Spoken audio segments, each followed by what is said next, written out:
Hai, selamat datang ke kelas EDI 104 Database Fundamentals.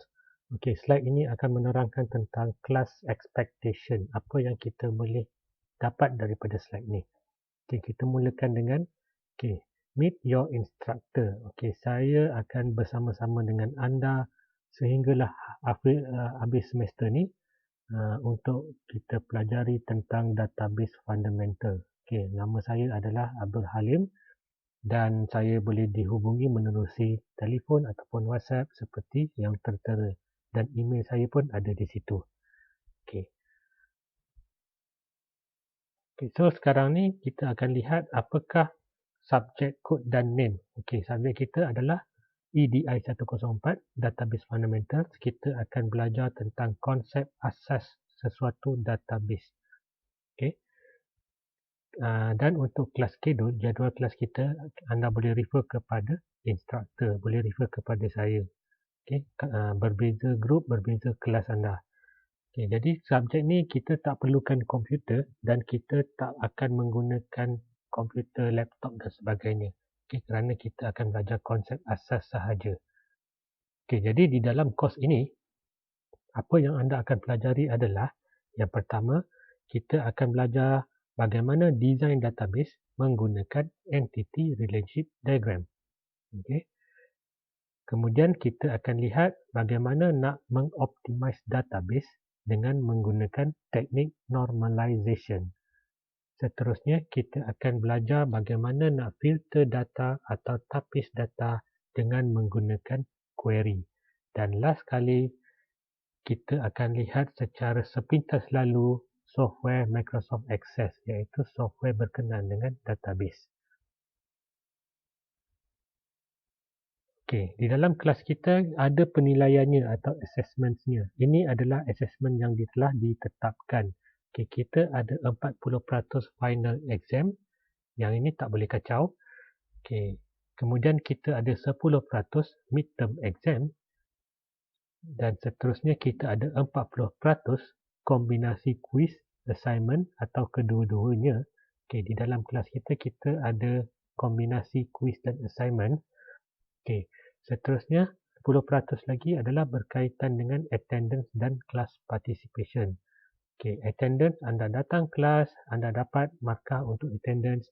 Manakala class participation, bila datang dan melibatkan diri dalam aktiviti kelas, contohnya ada sesi soal jawab, anda membantu rakan anda, jadi anda akan berhak mendapat markah untuk class participation. Okey, jadi total semuanya adalah 100%. Okey, apakah yang akan kita pelajari dalam chapter ataupun kelas database ini? Okey, secara keseluruhannya kita akan cover yang pertama adalah pengenalan kepada database. Okey, seterusnya bab kedua adalah kita belajar tentang pengenalan kepada database design tools. Dalam kes ni kita akan belajar sepintas lalu tentang Microsoft Access. Kemudian yang ketiga, kita akan belajar Entity Relationship Modeling atau lebih dikenali sebagai ERD, iaitu Entity Relationship Diagram. Kemudian bab 4, kita akan belajar lanjutan daripada bab 2, iaitu Using Database View.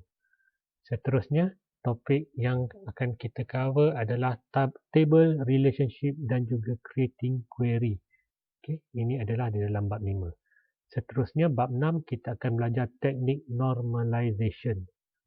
Dan bab 7 kita adalah lanjutan daripada bab 2 juga, iaitu creating and designing form.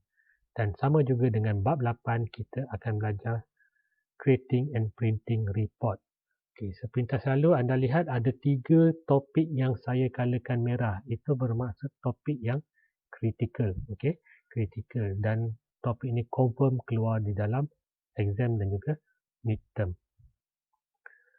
Okey, bagaimana dengan kita punya study plan? Okey, kita ada 12 minggu dan bagaimana kita bahagikan 8 chapter tersebut. Okey.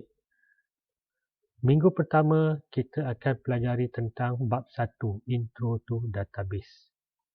Okay, di sini kita akan belajar tentang konsep-konsep dan juga terma-terma ataupun keyword yang ada di dalam database.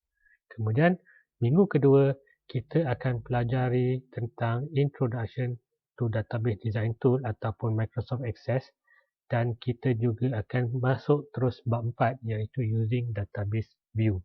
Dan lihat di situ, di akhir minggu kedua, kuis 1 akan diberikan kepada anda. Kuis 1 akan melibatkan bab 1 dan 2. Kemudian minggu yang ketiga, kita akan fokus kepada bab 3 iaitu Entity Relationship Modeling. Dan di sini assignment 1 akan diberikan.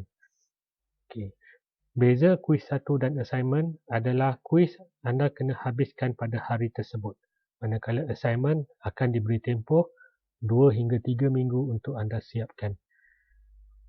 Jadi minggu keempat kita akan teruskan dengan chapter 3 iaitu Entity Relationship Modeling. Begitu juga dengan minggu yang kelima.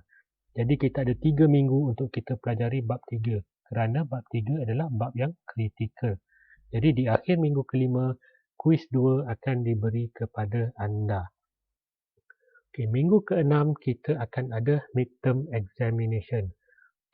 Untuk midterm examination, biasanya yang akan masuk adalah bab 3 sahaja. Kemudian, selepas midterm, kita akan terus ke bab 6, iaitu teknik normalization, dan assignment 2 akan diberikan. Bab 5 kita masuk kemudian kerana bab 6 dia berkait rapat dengan bab 3. Sama juga dengan minggu yang ke-8 dan juga minggu ke-9, kita akan belajar teknik normalization selama 3 minggu. Dan di akhir minggu ke-9, kuis 3 akan diberikan kepada anda. Setelah itu, minggu ke-10 kita akan masuk kembali ke bab 5 iaitu Table Relationship dan Creating Query. Dan assignment 3 akan diberi kepada anda ketika ini. Dan seperti juga bab kritikal yang lain, bab 5 juga saya perlukan 3 minggu iaitu minggu 10, 11 dan 12. Dan di akhir minggu ke-12, kita akan ada kuis yang keempat. Minggu ke-13 kita akan ada study break dan final examination. Jadi itu adalah apa yang kita rancangkan untuk semester ini. Jadi sekian sahaja untuk kelas Expectation Database Fundamental. Sekian, jumpa lagi di masa akan datang.